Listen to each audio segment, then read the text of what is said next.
all be excited to watch our Union brothers play some football and cheer for their success, not just on the field, but at the ballot box and at the negotiating table.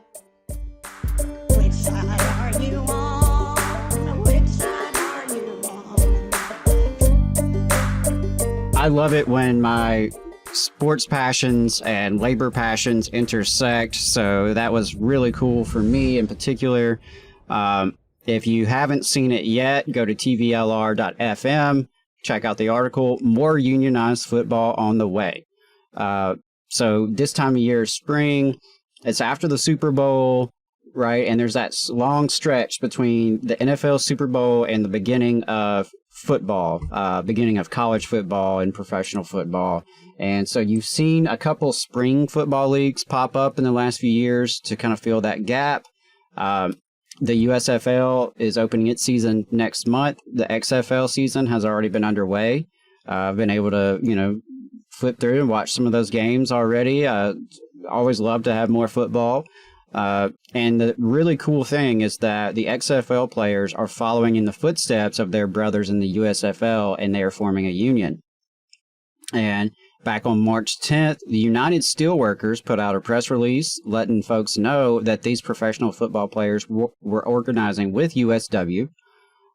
They filed a petition for representation with Region 16 of the NLRB.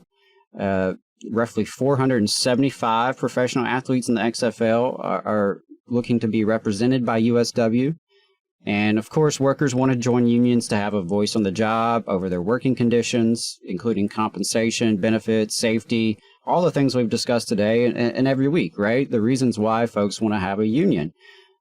Workers want to be respected. They want to be treated fairly. And that spurs workers to join unions and to organize new ones. And professional athletes share those concerns. They share those desires with their fellow workers. And, at the highest level, as we've discussed before, professional athletes are already unionized, right? The NFL has the NFLPA, same with the NHL, the Major League Baseball, the NBA.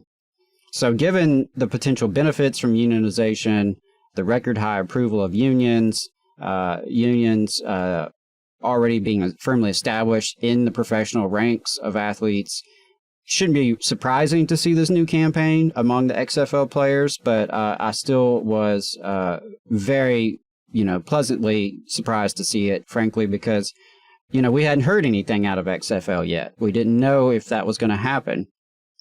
And obviously they're under new management, but XFL originally came from Vince McMahon from the World Wrestling Entertainment, who is notoriously anti-union. Right, so I didn't know if maybe some of that culture had kind of stayed with the XFL under new ownership. But yeah, check out the article. I've got a couple quotes there from the USW International President, who said, "No matter whether it's a factory or football field, every worker deserves a voice on the job and in determining their own futures." I love that. And also went in to mention that we spoke with Ryan Cave from the USFL Players Association, United Football Players Association. We interviewed him on the Valley Labor Report back in January to talk about the successful campaign to organize these USFL players and the good contract they secured for their membership. And so I spoke with Ryan for this article about the XFL as well. But just as a reminder, the USFL players had a 100% ratification vote of that contract. And that's pretty significant, I think.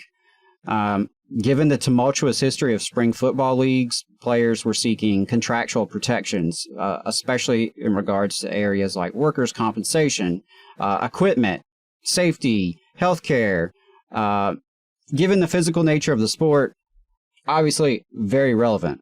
Compensation, of course, is always a concern. Housing, definitely a primary concern for these football players who are away from their homes. So that was a 3-year agreement they hammered out over in the USFL. And, a lot of the players know each other in these spring leagues. There's a lot of back and forth between XFL, USFL, NFL, Canadian Football League, etc. So these guys talk, they know each other, there were relationships already. And so those conversations and relationships really helped lead to this XFL campaign.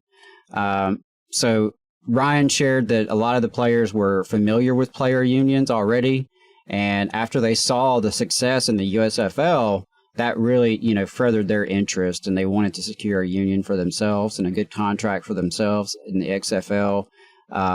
He said that it's actually been a great fit with the USW. They are willing to expand into more sports, apparently. USW is, they said they're just getting started when it comes to professional athletes. So that's really cool. And Ryan Cave also pointed out that AFL-CIO has a sports council that was formed just last year. That's promising, I think, to see more collaboration within our unions, collaborating with the professional athlete unions, right? Because they are some of the highest profile union members in our country.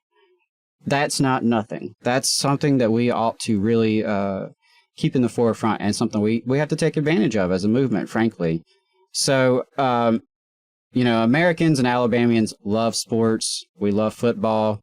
And Cave reminded fans that while they watch and enjoy sports, they should remember these are professional workers who, like other workers, have rights in the workplace and a desire to protect those rights. So if you enjoy the product, don't forget, there are folks laboring for this, often performing pretty dangerous labor. So there are no specific calls to action at this time. I did ask. Right now, Cave encouraged fans to show their love and support of the campaign on social media, so you can share news of the union drive. Hey, share the article from TVLR. That would be a great way to get the word out and let folks know you approve. If you're on Twitter, tag the XFL, tag XFL players that you may be familiar with. Let them know you support them. And there's definitely an Alabama connection there, because there's a lot of folks in the XFL who played high school ball in Alabama and college ball in Alabama. The USFL even more so, because they actually have the Birmingham Stallions. So there'll be 6 USFL games in Birmingham this year. And, we're excited. Alabama's labor movement, I think we can all be excited to watch our union brothers play some football and cheer for their success, not just on the field, but at the ballot box and at the negotiating table.